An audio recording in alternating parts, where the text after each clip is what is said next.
Brothers Company presents the Pepsodent program, The Adventures of Philip Marlowe, starring Van Heflin.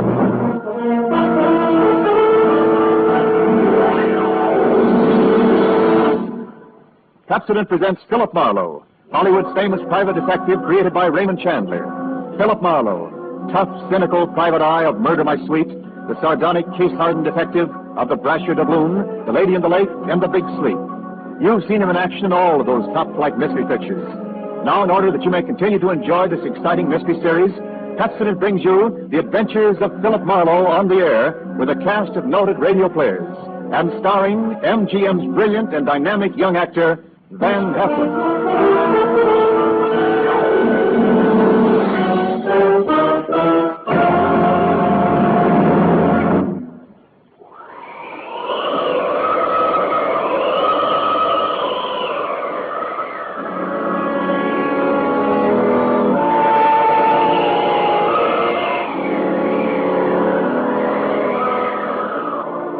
There was a rough desert wind blowing into Los Angeles that evening. It was one of those hot, dry Santa Anas that come down through the mountain passes and curl your hair, make your nerves jump and your skin itch. On nights like that, every booze party ends up in a fight, and meek little housewives feel the edge of a carving knife instead of their husbands' necks. Anything can happen when the Santa Ana blows in from the desert.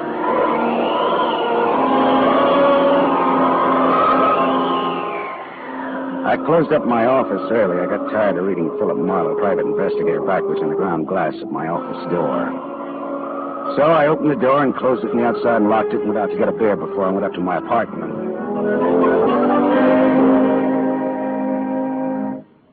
Fill her up again, Mr. Marlin? Marlowe. Marlin is a fish.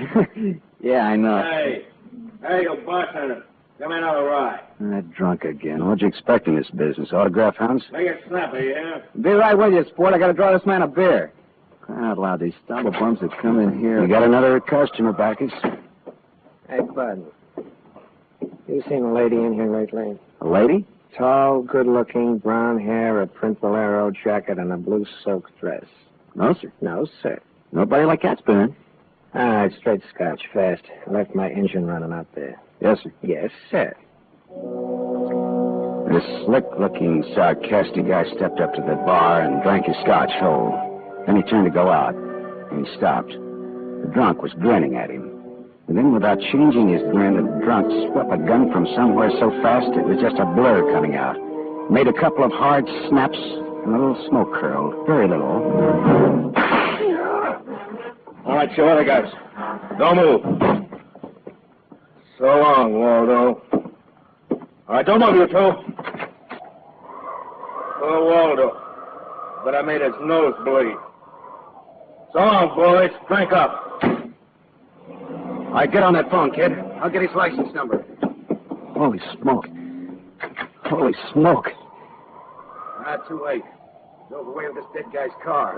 Maybe he ain't dead. He's dead, all right. Where's your phone? This is for the police.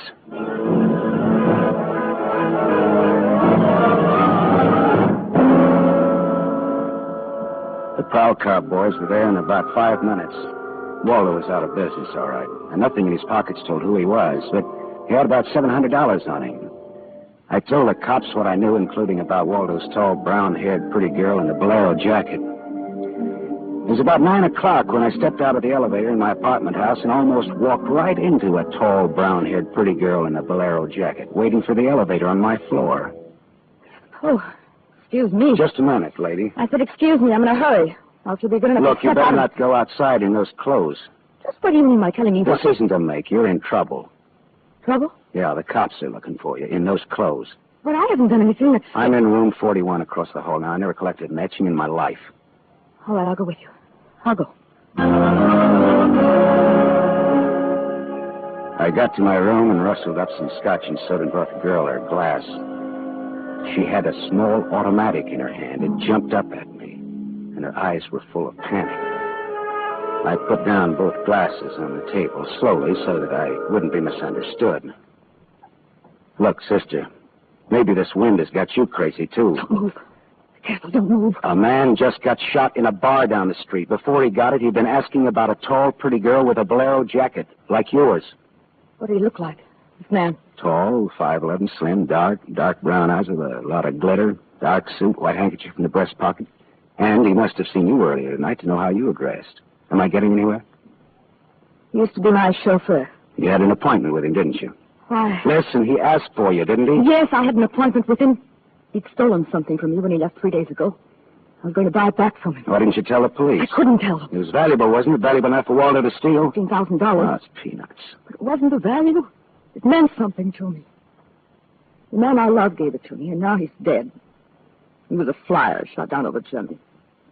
I'll go back and tell my husband that. He probably hired you. He did? Well, how much is he paying me? And where is this husband of yours? He's at a meeting. This late at night? He's a very important man. He's a hydroelectric engineer. I'll let you know that my husband is one of the... Skip it. I'll take him out to lunch sometime and have him tell me himself. And about Waldo, whatever he had on you is dead stock now, like Waldo himself. He's dead. Waldo's dead? Yes, sister, he's dead. Dead. Lady, he is dead. Oh. Now scream and I'll give you 2 black eyes. I'm not going to scream. Who would that be? There's a dressing room behind that door. Hide there. Now, don't argue with me. Do it. It's all right.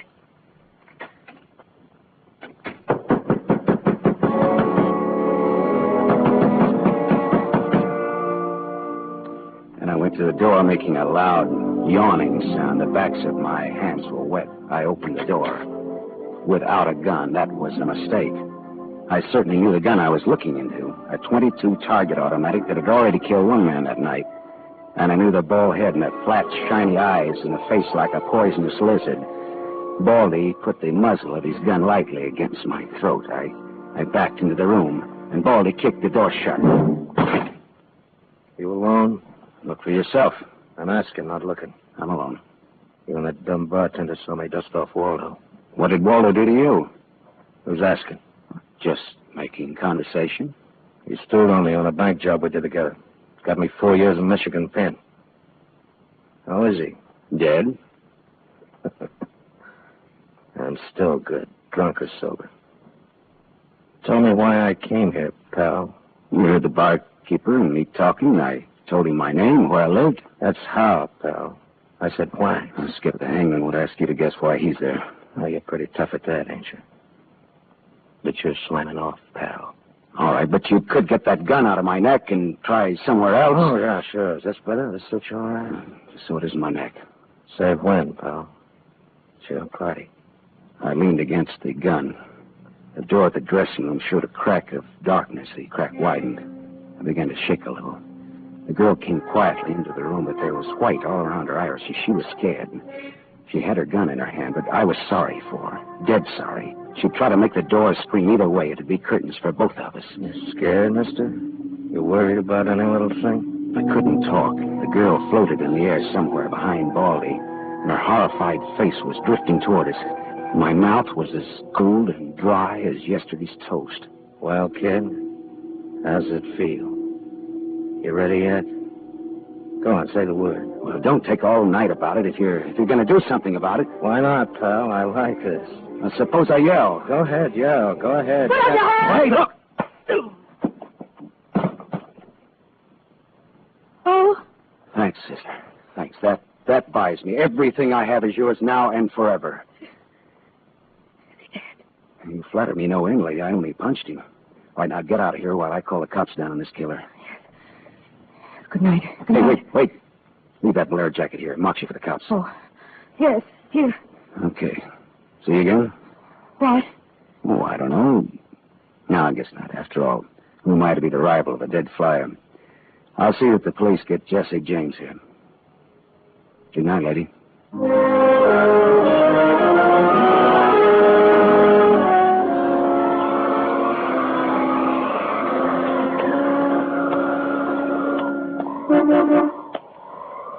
Yeah? Mean me? Yes, please. Oh, you. Again, huh? Sit in. I must talk to you. You want to know what happened at headquarters, huh? Yes. Well, I went down there with the law and gave him the story. I left you out of it. Thank you. You saved my life, so no one knows a thing about you. Well, incidentally, neither do I. Well, my name is Mrs. Frank Bosley. 212 Fremont Place, Olympia 24596. Is that what you want? I guess so. Well, there he is. Now, why did you really come back? I wanted my pearls. Pearls? Yes. Pearls, too, huh? All right. Tell me about the pearls. You've had a murder and a beautiful mystery woman and a sadistic killer and a heroic rescue. Now we will have pearls. I was to buy them back from a man called Waldo. Well, I saw everything that came out of his pockets, and there weren't any pearls. Could they be hidden in his apartment? It's possible. Waldo lived on the same floor you do in his apartment house. And why didn't I know him, at least by sight? He moved in last week. He managed to get a sublet. Yeah, great. A sort of an amateur magician on the side, huh? It's getting rather late. Yeah. What about your husband this hot, mysterious night? He's still at his meeting. You could have brought him along. You could have sat in the back seat working out a problem in hydroelectrics while... While what? Well, I didn't have any answers that wouldn't sound cheap or just ridiculous if from the sophomore class in radar 2. I had an unlit cigarette in my hand. I threw it out of the window. I took a hold of her and kissed her. She sat very still. I was shaking when I let go of her. Her voice trembled a little when she spoke. I meant you to do that. I wasn't always that way. Only since Johnny Dalmas was killed in the war. He gave me those pearls. 41 of them, perfectly matched with a diamond propeller clasp. I'd have loved them if they'd been wooden beads, because he gave them to me. I love Johnny. The way you love just one time. You understand that? What's your name? Lola. Lola, how did you explain a $15,000 pearl necklace to your husband? I told him you were an imitation, and I bought for myself. How did Waldo latch onto them, what they stood for? When my husband was in Argentina, Waldo and I'd go for long drives. I was restless and wretched because of Johnny. Sometimes Waldo and I had a little drink together, but that's all. But you confided in Waldo about this pearl. I was a fool. And when your husband came back, Waldo stole the pearls and offered to sell them back to you, or he'd tell Papa, huh? I was a fool. And now you think the pearls are upstairs in Waldo's apartment?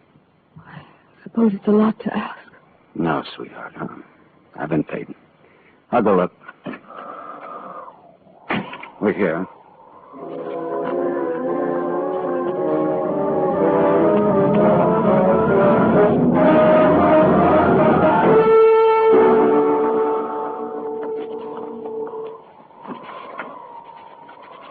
Has it gone long, Lola? No. No?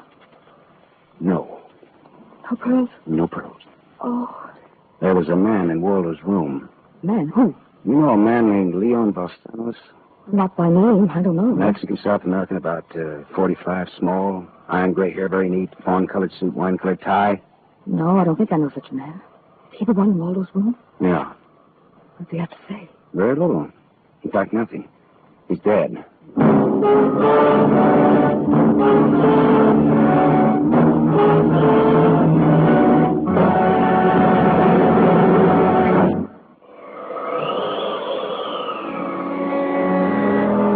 I sat with Lola Barsley in a car listening to that jittery, infuriating desert wind gallop around in the midnight streets.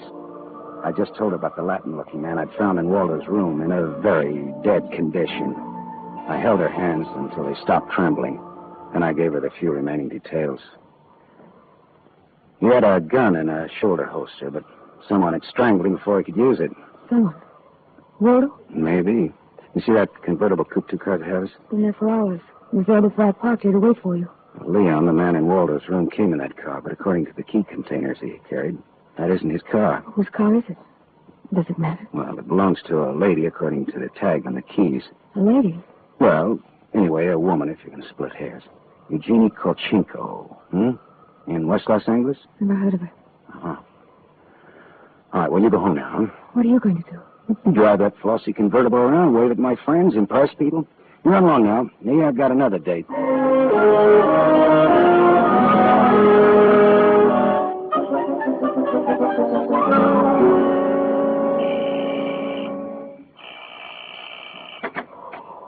Yes?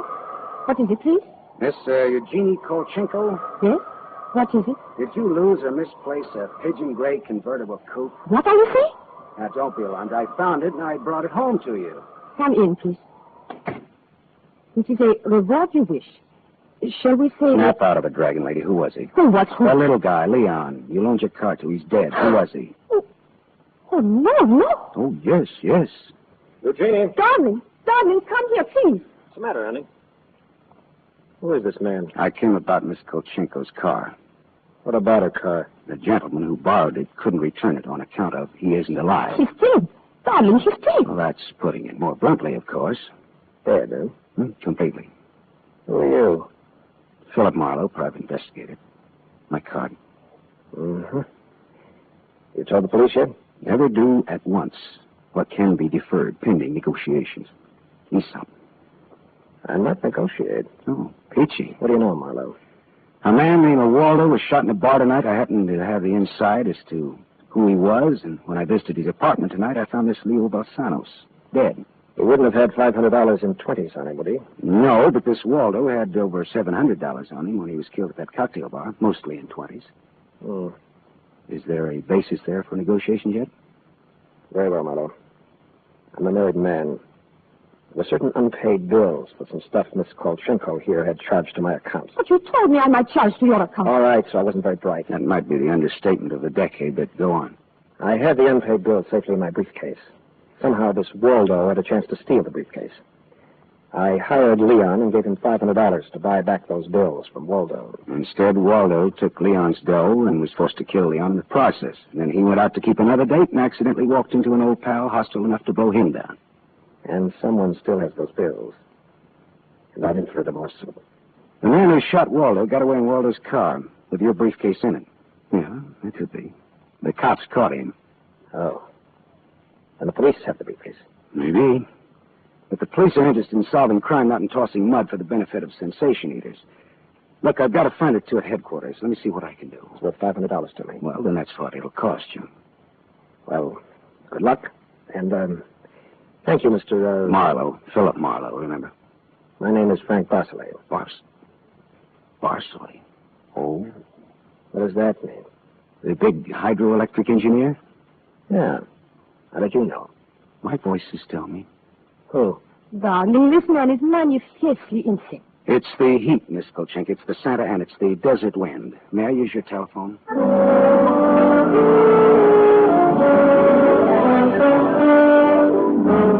Someday I must tell you about Ibarra. Salt of the earth, Ibarra, detective lieutenant over Central Homicide. I phoned Ibarra from Miss Kolchenko's house and told him where he could find a well-dressed cadaver named Leon and furnished a few small details. I gave Ibarra time to check my tip and then I went down to see the good lieutenant and told him why I'd been up in Waldo's room, only to find Leon instead of a certain lady's string of pearls. Pearls, eh? Well, I thought Waldo might have them up there. Whose pearls were they? A lady's. Go on. Or they might have been in Waldo's car that Waldo's killer drove away in. Yeah. Well, what, yeah? They might have. Also a batch of unpaid bills charged to the account of a certain Frank Barcelay? Yeah. Uh-huh. Well, now, the police aren't interested in domestic scandal. They want to prevent or to solve crime, right? So? So I've got $500 for the police fund if those pearls and those bills are returned to their rightful owners. Quit your kidding. No, it's a valuable necklace. Yeah? There's your necklace. That's it. 41 pearls, perfectly matched diamond propeller clasp. That's it. That's the one. Take it away, Morrow. On the level? Just tell me straight what it's all about, all that. Sure. Well, this Waldo was blackmailing a wife with the pearls, and her husband with the bills, by the name of Barcelay. Well, Barcelay sent Leon to get the bills from Waldo. Instead, Waldo killed Leon, then stepped out and happened to get shot by that guy at the bar. Now, if Barcelay's name stays out of the paper, I get $500, and that goes to the police fund. We'll keep him out. Well, now, I'm not in this case for money. I just want to get back the bills and the pearls. As you say, Morrow, the police aren't in business to sling mud. Well, you can deliver the pearls to the lady herself if you like. She lives at... No, Morrow. You better take them to her. You see, except for the diamond propeller clasp on them, they're phony. Phony? But... All but the clasp, Morrow. All but the clasp.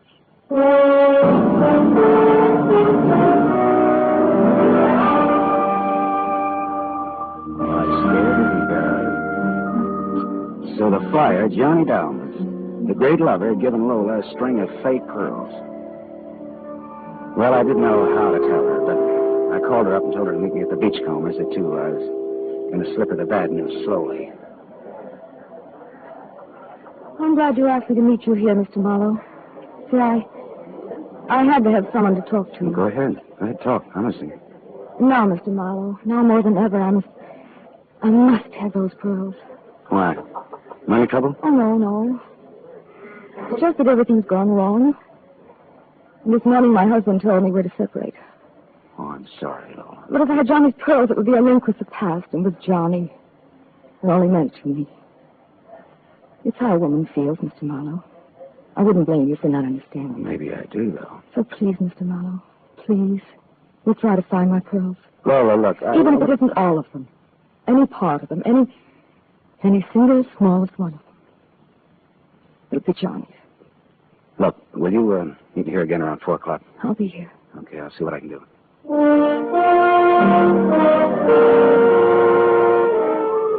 There was only one earthly decent thing I could do. I took Lola's glass pearls to a jeweler, and I had him take off the diamond clasp, put her on one of those strings of so-called simulated pearls that they sell you for $3, tax included. Then I went back to keep my 4 o'clock date with Lola at the Beachcombers. Well, Mr. Marlowe, anything new? Yes, the police found some pearls in Waldo's car. They found my pearls? No, not exactly. Not exactly. Well, Waldo was getting set to jail, Lola. He had the diamond clasp of your necklace attached to a string of cheap imitations, and then he sold the real pearls. Oh, how... Oh. These are the imitations here. Yes. But it is my clasp. The clasp is real. Is that all right? Yes, it's the clasp that Johnny Dalmas gave me. Of course it's all right. Oh, that's swell. Thank you so much, Mr. Marlowe. Forget it. I won't. Not ever. But is this goodbye? Yeah, I think so. You'll never get over Johnny Dalmas, Lola. If anybody ever bothers you again, though, well, let me know. Name's Philip Marlowe.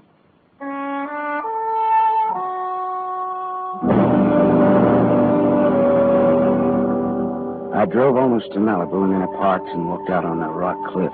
Then I reached in my pocket and I got the string of bohemian glass pearls that Lieutenant Ibarra found in Waldo's car.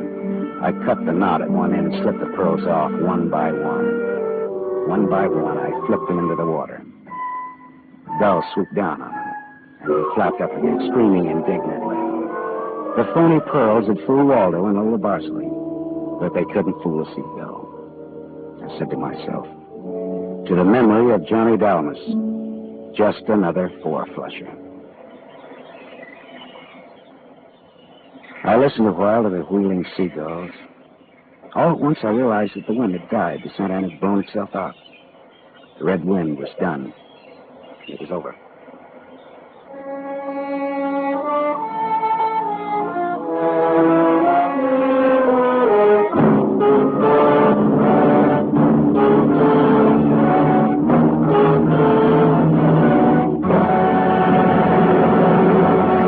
You have just heard Van Heflin starring in the first of a new mystery series, Raymond Chandler's The Adventures of Philip Marlowe, brought to you by the Lever Brothers Company, makers of Pepsodent.